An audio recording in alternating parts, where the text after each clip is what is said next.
שלום כולם.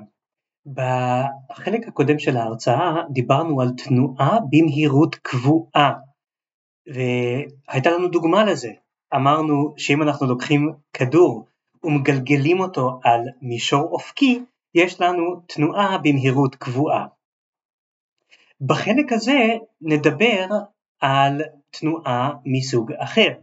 מה קורה כשאנחנו מגלגלים כדור על מישור שהוא לא אופקי, אלא שהוא דווקא משופע, שהוא אלכסוני.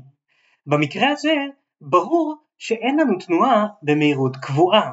אני מזכיר לכם את מה שגלילאו שמע בניסוי שלו. ברגע הראשון הוא שמע קליק אחד, וברגע השני הוא שמע 3 קליקים, וברגע השני הוא שמע 5 קליקים וכן הלאה וכן הלאה. זאת אומרת, אנחנו יודעים שהמהירות בתנועה על מדרון אלכסוני הלכה וגדלה כל הזמן. אז אמנם אין כאן תנועה במהירות קבועה, אבל תכף נראה שיש משהו אחר שקבוע בתנועה הזאת.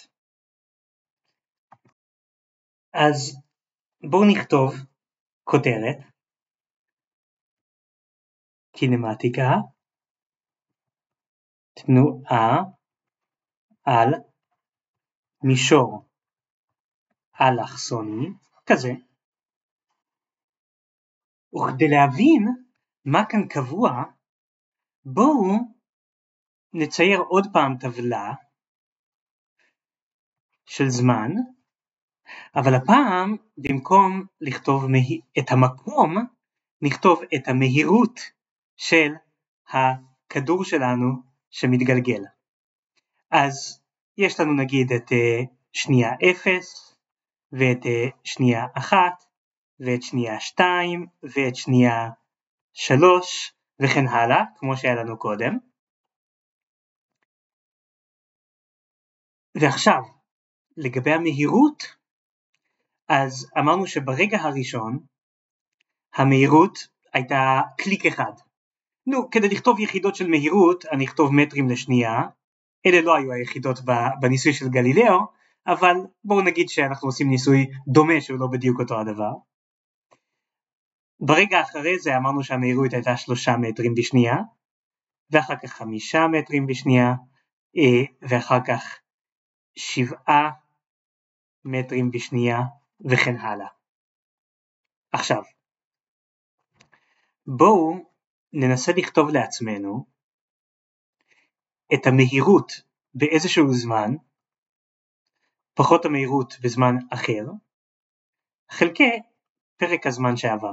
V1 פחות V0 חלקי T1 פחות T0. אפשר לקחת כל שני זמנים לדוגמה. בואו נגיד שכאן זה יהיה V1, אז כאן יהיה T1, וכאן יהיה V0, וכאן יהיה T0. מה שנקבל, שוב המספרים הם רק דוגמה, אבל מה שנקבל בדוגמה הזאת, הנה כאן יש לנו 5 מטרים בשנייה פחות 3 מטרים בשנייה, חלקי 2 שניות, פחות שנייה אחת, וזה אומר כאן שיש לנו 2 מטרים בשנייה, חלקי שנייה אחת, או במילים אחרות 2 חלקי 1 זה 2, וכאן שימו לב, יש לי מטר חלקי שנייה חלקי שנייה, אז ביחידות אני יכול לכתוב מטר חלקי שנייה בריבוע. עכשיו הנקודה היא שהיחס הזה נשמר לא משנה על אילו שני זמנים נתבונן בטבלה. גם אם ניקח את שני הזמנים האלה, וגם ניקח את הזמן הזה, נשווה אותו לזמן הזה, כל שני זמנים שניקח, אם נחלק V1 פחות V0, נחלק ב-T1 פחות T0, נקבל את אותו המספר. כלומר, גם בתנועה של הכדור על המישור האלכסוני, כמו בניסוי של גלילאו, יש גודל שנשמר. והגודל הזה, בואו עכשיו נמחק את זה ונכתוב את זה כמו שלמדנו לכתוב, עם דלטה. הגודל הזה שהוא קבוע בתנועה כזאת, הוא דלטה V חלקי דלטה T. בואו ניתן לקבוע הזה שם, נקרא לקבוע הזה תאוצה. אז אכתוב כאן, במקום תנועה על מישור אלכסוני, אני יכול לכתוב תנועה בתאוצה קבועה. נסמן את התאוצה באיזושהי אות, האות הזאת תהיה A, זה האות הראשונה של המילה acceleration באנגלית, שזה בדיוק תאוצה. מהי בעצם התאוצה הזאת? התאוצה הזאת היא השינוי של המהירות לאורך הזמן. ואם הדבר הזה שאמרתי הוא נכון, והוא נכון, שהתאוצה היא השינוי של המהירות על פני זמן, זה אומר שאני יכול גם לכתוב ש-A, התאוצה, היא dv חלקי dt.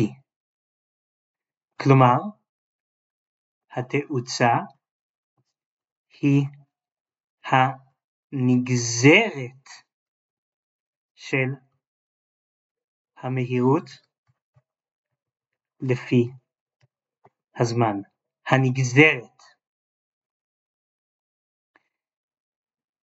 וזה גם אומר שאני יכול לסמן את זה בכל הדרכים שלמדנו לפני כן. כלומר, אני יכול לכתוב v tag של t, ואני יכול גם לכתוב v dot, כי זה כמו לומר נגזרת לפי הזמן, כמו שהסברנו בחלק הקודם.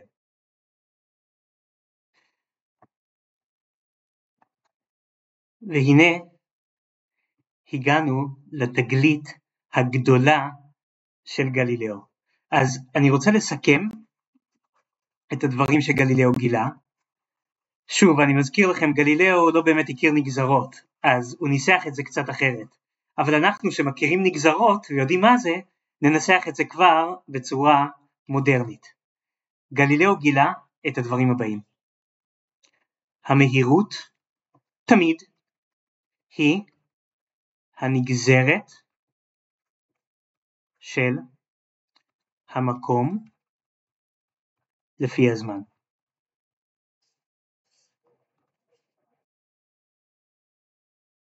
התאוצה היא הנגזרת של המהירות לפי הזמן.